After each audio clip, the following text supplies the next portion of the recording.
Hi, I'm Jonathan. Hi, I'm Haley, and today we are doing a Top 5 Wednesday. Yeah, we are doing Top 5 Villains. This video proved to be much more difficult for me to make choices for than when we first picked this idea. It's not embarrassing or funny for my list at all. You'll see. It's very funny. And we are doing villains because it's a freebie, and we just went, they didn't have an assigned topic this week, so we went back through the catalog and picked one. We're both really excited to do this one, but just, fair warning, you can't do a video about, a character trope like villains without it being spoilery, basically. It's just going to give away some of the plot to some degree. So, for... Basically, the Discworld series and the Broken Earth trilogy, which I guess is also spoilers for the video. For him. For, the Imperial Rat series. For the Song of the Lioness Quartet. For the Anita Blake Vampire Hunter series. For A Wrinkle in Time. And... I have one more and I forgot. Oh, for Kashiel's Dart. So... If you're interested in any of those books, there are going to be spoilers, and maybe this isn't the video for you. Well, launching straight into it. Number 5. Number? You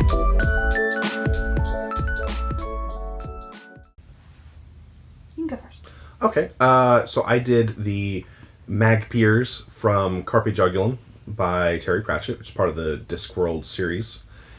They are a clan of vampires in the Witches sub-series that are trying terribly hard to be modern, progressive, forward-thinking vampires that believe that the weaknesses of traditional weaknesses of vampires are all cultural and can be overcome through education and conditioning and, it's just a learned reflex to hate garlic and sunlight and holy water and holy symbols, and they're trying very hard to be very likable, despite the fact that they are quite evil. And they're not, they hit number 5, so they're not my favorites, but they're pretty good villains and are generally pretty entertaining. So, yeah. My number 5 is Domingo Salvador from the Anita Blake Vampire Hunter series. It was really hard to pick one villain, and I knew I wanted to pick one from that series because there are a lot of great ones in it. But I picked Domingo because she absolutely, made me crap my pants terrified the first time I read that book when I was, 14. She is a scary lady. She can raise zombies, and they're very frightening, and, the things she does are, abominations, and she does it all for, greed and vengeance. She's a very smart, capable person who just, understands that what she's doing is wrong, and doesn't care. I don't know. I just find her very scary in a lot of ways, and the creatures she makes are terrifying, and I think that makes her a great villain. So I wanted to put her on the list.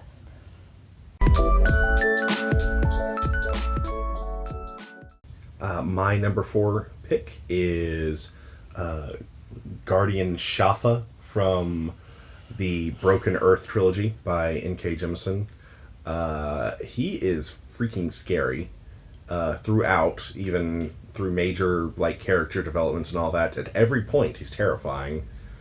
It's just kind of at one point he very casually breaks a child in his care's arm as an object lesson, and it is just horrifying. And throughout this entire thing, and throughout the outright atrocities that he's involved with, he is always smiling. And when you find out the reason he's smiling, it gets so much worse. At least to me. Yeah. He's scary. Yeah. So I don't really want to talk too much about him because he's one of the like least pleasant villains in my list, and is the only non-Discworld villain that I picked. But he is a just like terrifying and very like villainous villain. So my number 4. My number 4 pick is Anander Mianai. Mianai. I don't know. It's impossible to pronounce correctly. They have very strange like language in the Imperial Watch series. Too many apostrophes. And lots of like double A's. Which is just not something that is native to our language. No offense. I've listened to the audiobooks of it, but honestly, I didn't retain the pronunciation very well. But Anander is the Lord of the Ratch. They are the like basically the God Emperor. And the reason I picked Anander is not because they are like so evil, or even because they like have great style or are entertaining to read. It's because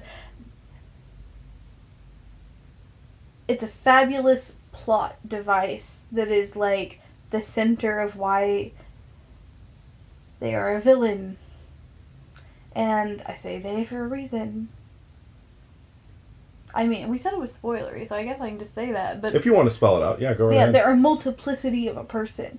And they're fighting within themselves. And some of the selves are like sleeper agents that are actually working for the other self. And like, there's no real there's no definitive answer on is one of them good and one of them bad. They're just fighting. Like, we don't know which is the good one or the bad one. No, I really loved in that series the whole, like, it's so character driven in that it's literally one of the driving forces of that story is one person having a, like, crisis of conscience and, like, inability to commit to a course of action. It's just very interesting, and I think that regardless of the fact that I don't think Anander has enough screen time to be, like, personably the best villain, that doesn't mean that they're not, like, great at the point of villainy, which is, like, foiling the hero of the story.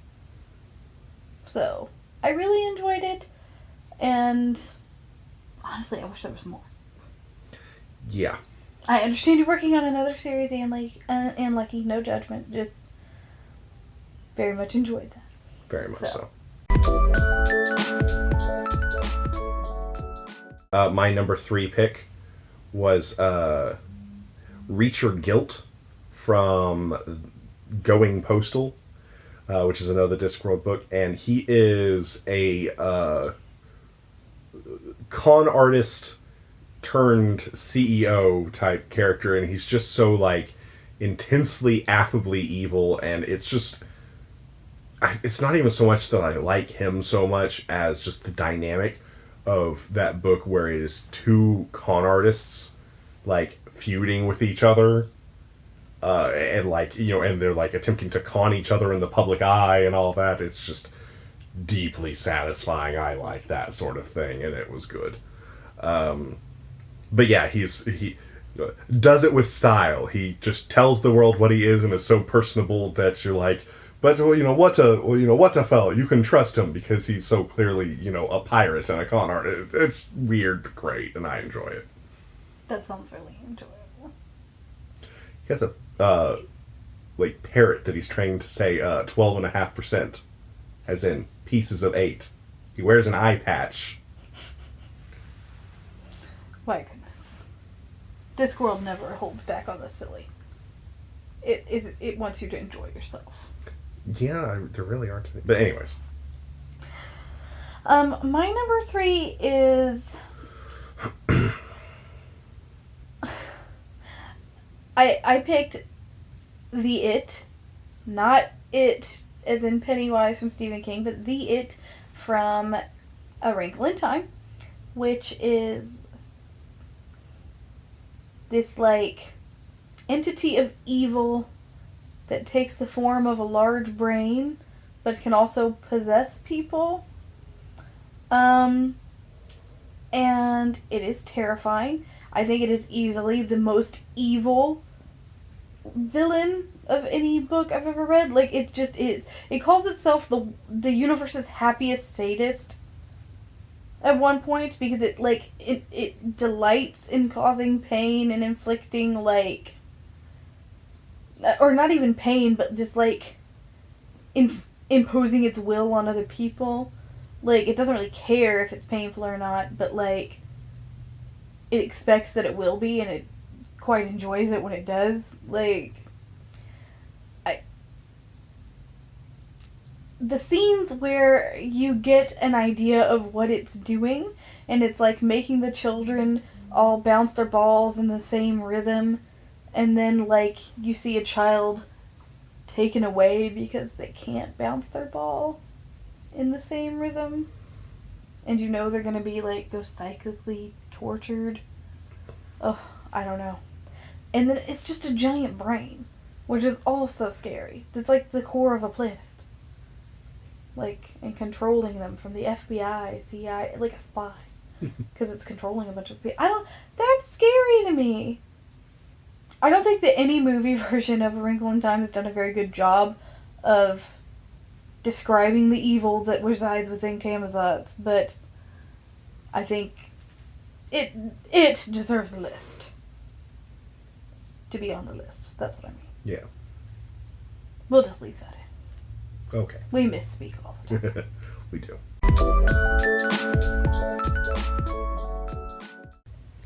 So, number 2. Ugh, I thought too hard about the big brain. My number 2 is a duo, actually. Mr. Pin and Mr. Tulip from The Truth by Terry Pratchett, another Discworld one. The Truth is about the, like, founding of newspapers in the setting, and they are, like, mobsters. And are just very personable and interesting, and really it's the Mr. Tulip in particular is the one, like, probably is the one who I should have picked, but it's so weird to mention them separately, but is someone who, like, has so much trauma in his life that he is constantly trying to get high, but with such ineptitude that he'll find the one person who's selling, like, you know, oregano at $300 an ounce, or, you know, powdered sugar at, you know, $1,000 or whatever. And so it's constantly, like, snorting, like, mothballs or whatever, you know. But in addition to that is, like, an art connoisseur second to none, and just, like, loves fine art and all that, and has a, jokingly referred to as a speech impediment, but that he says what I would take to be the F word constantly, except that they dash out everything but the ing. And I normally go through that in the audiobook, so it's just listening to him, you know, saying, you know, the ing this, the ing that. There's just the ing, I mean, like, it was very sharply enunciated. And there's a bit where, like, a prim and proper lady at some point is like, ing, ing, ing, ing, ing. It's very liberating to say. I wonder what it means. It's just kind of charming, and, I mean, they're just very entertaining villains.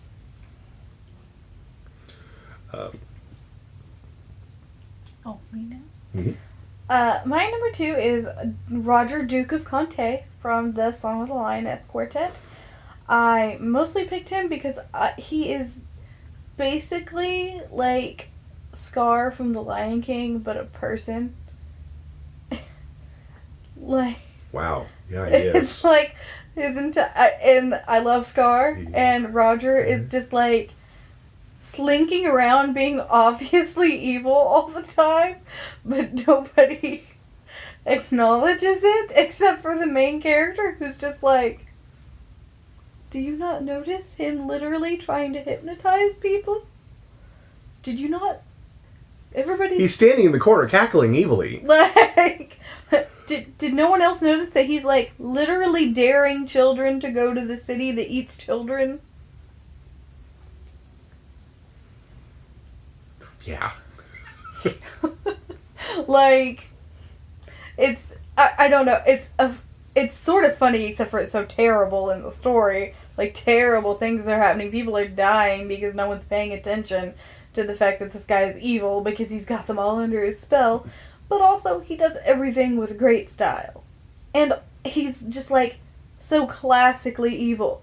Like, not even in a, like, evil way. He's just powerful, and he wants to keep being powerful, and he always thought he should be king. And he wants to get rid of the brat so he can be. Like Scott. Yeah. It's a very apt comparison. I know, right? Cannot unsee. And I just always liked him. Like, he's terrible and very enjoyable. And, like, a surprisingly small character for being, like, the major villain in a series. But I like him. He adds a lot of flavor to the world, and I think that's important.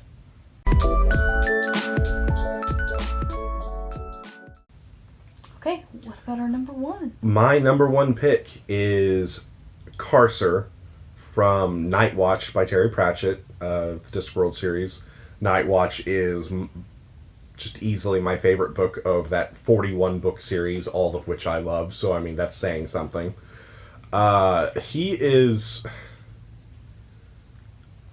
quite scary, honestly. He is a serial killer, among other things, but just has this, like capacity for, like, cruelty and like sadism and, like, in extreme violence, but at the same time being able to be like 3 seconds later, you know, who me? I've never done nothing, while, like, still drenched in blood and holding a knife, and, you know, it's just, and the audiobook in particular, but, you know, has this, like, weird laugh that just creeps you out, and he's just like, I can't, I mean, I'm not going to try and do it or anything like that, but you just have doing this weird laugh as he's clearly, like, giddy with excitement at, oh, I'm about to do something evil, and it's, but I mean, not in a, like, comical way. It's unsettling. It's the, like, I mean, the book is funny in large portions of it, but generally not with him on screen, so to speak, or on page. Wonder if you could insert an audio clip of it. Maybe, but I think under 10 seconds is a lot.